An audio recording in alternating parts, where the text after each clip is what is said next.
Welcome to Christian Statesman. I'm your host, Zach Wagner, and this is episode 113, Supply Chain Stress.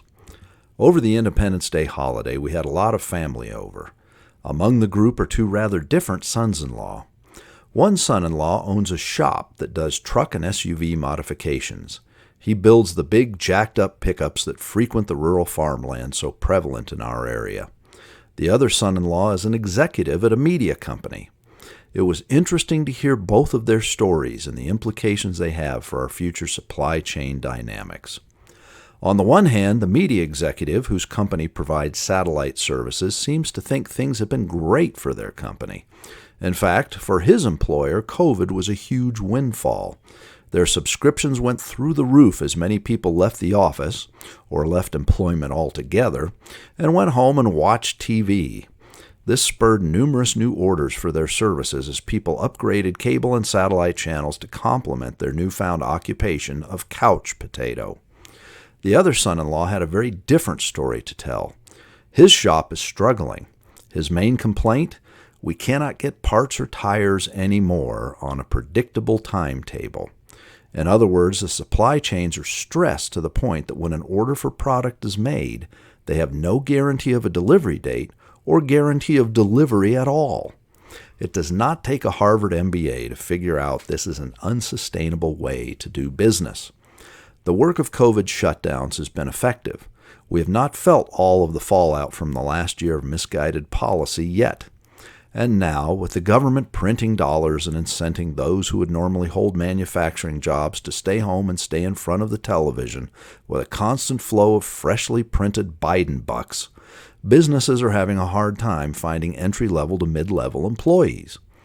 We are experiencing a phenomenon in our neck of the woods that has been rare in times past. There are help-wanted signs everywhere. As I observe and catalog the establishments looking for new employees, most seem to be on the lower end of the economic scale. They are retail establishments, restaurants, theaters, and other such businesses that might be an entry-level to low, mid-range pay scale. Manufacturers are experiencing the same problem, even though their pay scales are a bit higher. This also emphasizes the most concerning dimension to the problem.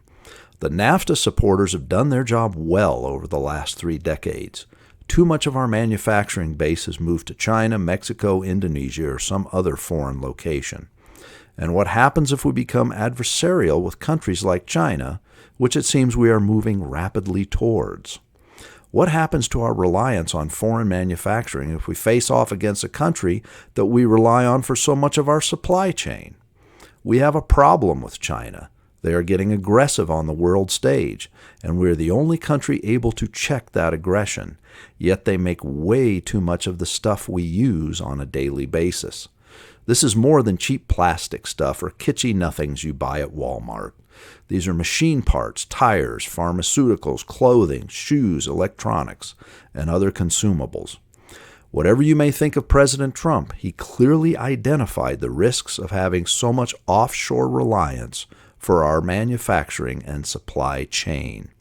He worked tirelessly and fairly successfully to bring manufacturing back into our borders.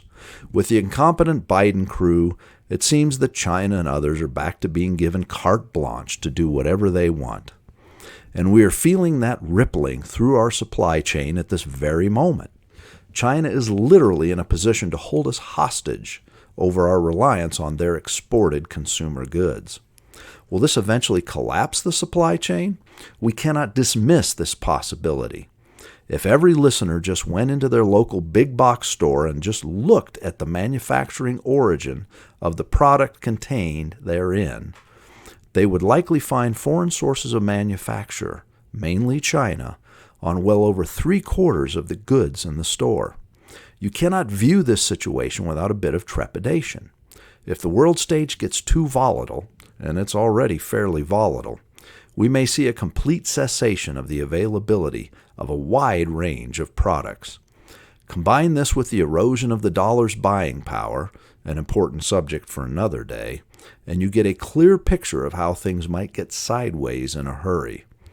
All of the supply chain stress just emphasizes the need for preparation. Hopefully, most reasonable Americans have a surplus of food, water, clothing, medicine, and other essentials laid away. Those among us who just want to sit back and stare at our televisions, hoping someone will wave their wand and make things normal again, will be in for a rude awakening. If the supply chain erodes much further, you might find the preparation mindset to be pretty handy.